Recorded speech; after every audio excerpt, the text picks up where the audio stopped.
me again. I'm looking at Snags' build today, so that's Snagglechin. He is my first character in Guild Wars 2, and he's a little Azuran thief. I designed him to do a lot of upfront damage, and damage to single opponents. So he's get in, get out, do a lot of damage, and disengage and run, basically. Now he's a thief, so he does have a natural ability to disengage with his stealths at the bottom. Then we can see his heal skill and his shadow refuge. These allow him to do his damage and get out quick. So if the fight's not going his way, he can heal up, and that will heal up and stealth him, and he can disengage and get to a safe distance. I basically built him as a glass cannon. It's not the best build in the world, but I feel that killing his enemies really quick does help. He can get about even high level maps without too much of an issue, and even in World v World he's very effective. So let's take a look at his traits for a start. Okay, here we go, his traits, and as you can see, full deadly arts and full critical strikes. So he's obviously level 80, so he's got 70 to play with, so he's got a full deadly arts and full critical strikes. It's deadly arts 30 points. I've gone mug. I deal extra damage while stealing, so not only do I poison them when I steal, but mug deals damage when I'm stealing. Lotus poison weakens targets for 3 seconds whenever you poison them, so basically whenever I steal they're weakened for 3 seconds, and I increase the poison duration by 33%. So every steal I do, that takes into effect. I deal 10% more damage if my target has a condition. So if I steal on them, they've got a poison, so they do 10% more damage. A panic strike. When you strike a foe with less than 50% health, you cause immobilize for 4 seconds. That's very handy. Snags does a lot of upfront damage. His initial strikes are incredibly powerful. So if it doesn't kill the enemy, it should get them down to around 50% health, which means they are immobilized for 4 seconds. Critical strikes, another 30 points in critical strikes. Critical chance hit is increased by 5% while health is over 90%. That's so the initial outlay of his damage, his initial start of the attack, critical chance again is increased by 5%. Practice tolerance. 5% of precision is converted into vitality. So it's got a high precision, so I wanted a little bit more health as well, so I put that in. Obviously these are given traits. Opportunist. Critical strikes have a 20% chance to restore 1 initiative, which is very handy because that's what allows me to do to use my abilities. Furious retaliation. Gain fury for 10 seconds when your target reaches 50% health. This effect cannot trigger more than once every 45 seconds. So again, his critical chance is increased by 20% when the target reaches 50% health. So his initial damage is initial burst damage is very hard. It should bring the target down to 50%, and then he'll get his. They'll be immobilized, and he'll also get his fury, which will increase his critical chance. First strikes 10% damage, increased damage when initiative is over 6. So again, the initial strikes when my initiative is over 6 will be very, very hard. I deal 20%. And this is Executioner, 20% extra damage when target is below 50% health. So now that I've got the target down to 50%, with using off my cooldowns and most of my initiative, I want to keep that damage applied to my target. So dealing an extra 20% damage when the target is below 50% is vital. I didn't put anything in Shadow Arts. I left that as it is. I put 10 points in acrobatics.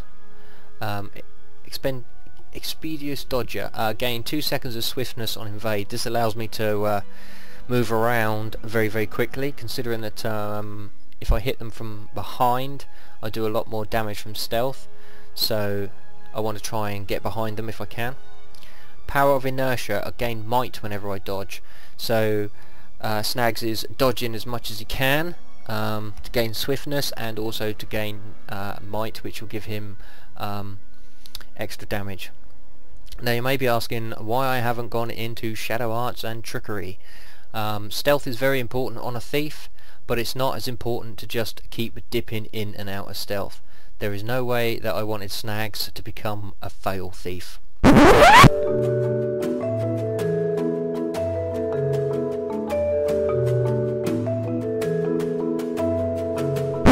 It's important, but I'd rather be putting out the damage and kill the enemies quickly rather than just keep running around them and annoying them. So shadow arts and trickery are left as they are, and put in massive damage. Okay, let's have a look at his gear. His gear is COF. COF is probably one of the easiest dungeons to farm for power, precision and critical damage gear. So he's gone, these are all transmuted. These don't look anything like the COF gear, but they are, because they're transmuted. And so there we go. Power, precision, critical damage is his main stat, and I put in the superior rune of infiltration in all 6 pieces. No, 5 pieces actually, because I put in superior rune of Lissa in there, and in his helm, and in his aquatic breather. So he's only got 1, 2, 3, 4, 5 sets of superior rune of infiltration, although it's showing me 6. So yeah, I'm not sure where that's come from, but anyway, should be 5, which gives him an extra 2% damage, well, extra 2, 5, 10% damage when foes against foes whose health is below 50%. So not only has he got the initial 20, he's also got another 10, so that's another 30%. That's 30% damage to foes below 50% health. Vital when I'm bursting out all my cooldowns to start with, and his precision is also increased by 50 there. So there we go, there's a COF gear with the superior rune of infiltration. His daggers, again, all power, precision, critical damage. You'll see that I've gone dagger. Superior sigil of blood, 30% chance on critical to steal health. Seeing as his critical chance is fairly high, whenever he dodges as well he gets fury, so that goes up another 20%. So he's gaining health every 2 seconds roughly, and I've increased the damage again by 5%. I've put a ruby orb in this pistol. I'm trying out a power, precision and critical damage adjustment on there, and again his pistol has a 5% critical chance, so when I switch to pistols his critical chance is even higher. So let's have a look at his jewellery and his backpack and stuff. His Guild Assassin backpack of the Berserker, again power, precision, critical damage, power, critical damage, precision. It's all power, precision, critical damage. Now his critical chance is at 55%. If he dodges in battle, then that'll go up another 20%. He's got a critical damage of 92%. That's a hell of a lot, considering that his weapons damage is at 3,198. He does fantastic damage without it even being a critical hit, and then when it is a critical hit, 55% chance, he then gets a 92% damage bonus on top of the critical hit bonus. So yeah, he's bursting out a lot of damage initially. Now we shall have a look at the way that he bursts out the damage initially. Now a lot of thieves, we generally call them fail thieves, are sitting with their signets on all stealth abilities. Anything that they can use to stick stealth on, that's what their signets are. But I find running this is going to be it's going to run you at a disadvantage. Okay, you have one stealth ability, and I believe Shadow Refuge is a fantastic stealth ability, because if you run into it and you're not attacking anything, you can remain stealthed even while you run away from it. So while your enemy are thinking you're sat in Shadow Refuge, you can be running miles away until you about a 20-second. You can remain stealth for quite some time. Now I run the Assassin's Signet, which grants increased power, but if I activate it, it deals 15% more damage on my next 5 attacks. So that's an important signet. My signet is Shadows, grants a 25% movement increase, which is handy for running around. But if I activate it, it blinds foes near your target, which means they cannot hit me because they're blinded for 6.5 seconds. Now I've noticed that a lot of thieves are running Dagger Storm. Oh yes, fantastic. You've got stability, so unable to be knocked back. You give everybody bleeding and cripple, and you twirl around and you look fantastic, spinning out your daggers. But especially in World v World, this is a very bad. I don't believe this to be a very good elite skill, especially for a thief, especially my thief who is single target. Is great for getting into keeps when they're under attack, because you cannot be knocked back or staggered. You can just pop that and spin around and get in the door to safety. But I'll use Balsic Venom because my next attack turns your foe to stone. Now this is often overlooked. I think I've only been attacked by a couple of thieves running Balsic Venom. Now this is brilliant because it turns my enemy into stone for 1.5 seconds. And it lasts for 30 seconds, so you can pop it before you even reach the enemy. You can target someone and pop it and see what happens. So for 1.5 seconds they remain stoned. They remain as stone. If you pop that with Assassin's Signet, deal 15% more damage on your next 5 attacks. You can do a considerable amount of damage. Now what I found is if you're quick, and I mean it's got to be bang on, you can use Cloak and Dagger before you've even reached your target. But as soon as you hit Cloak and Dagger, you can hit Steal, and this will mean you'll shadow step to your target and steal it and Cloak and Dagger, so it will stealth you and steal.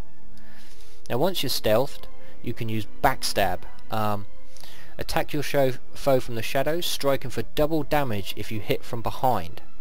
So if you use Cloak and Dagger and become stealthed, and bearing in mind that they have turned to stone for 1.5 seconds, so that they cannot use any abilities or move, you can move behind them, smack them with Backstab, and then that's taken down a hell of a lot of their health. Finish off with some Heartseekers. Now Heartseeker is brilliant because it does a tremendous amount of damage depending on their health. So if their health is above 50%, it does less than it does if it's below 25%. So the lower their health, the more damage it does. So this is great for finishers. I haven't got too much initiative because I'm hoping that the damage that I do up front is enough to be able to bring them down at least to 50% health, and then I can finish them off with my bonuses. So let's have a look to see how Assassin's Signet, working with Balsic Venom, Cloak and Dagger, Stealing, Backstab and Heartseeker works. It takes some practice, but once you get it down, you can really do a hell of a lot of damage to enemies. Let's just take a look at that. Okay, so here we go. And I'm going to pop Balsic Venom and my Signet. And Cloak and Dagger Stealth. They're just under 3 seconds, and for most of that fight he was stoned. Now we're going to go after another one, exactly the same enemy, but without the cooldowns, just to see just how long that takes. As you can see, it's a bit of a pain with him moving around like that. But just under 7 seconds.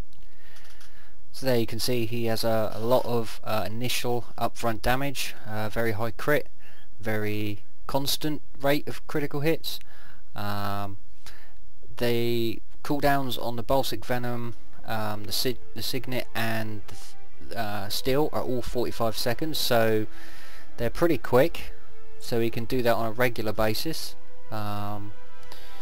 And so yeah, he's that's what he is, glass cannon admittedly, but up front, single target, a lot of burst initial damage. He does have to pick his targets carefully. He can't just go wailing into a mob. As part of I guess he has to be intelligent in picking out his fights, but very proud of him, and yeah, so thank you for watching.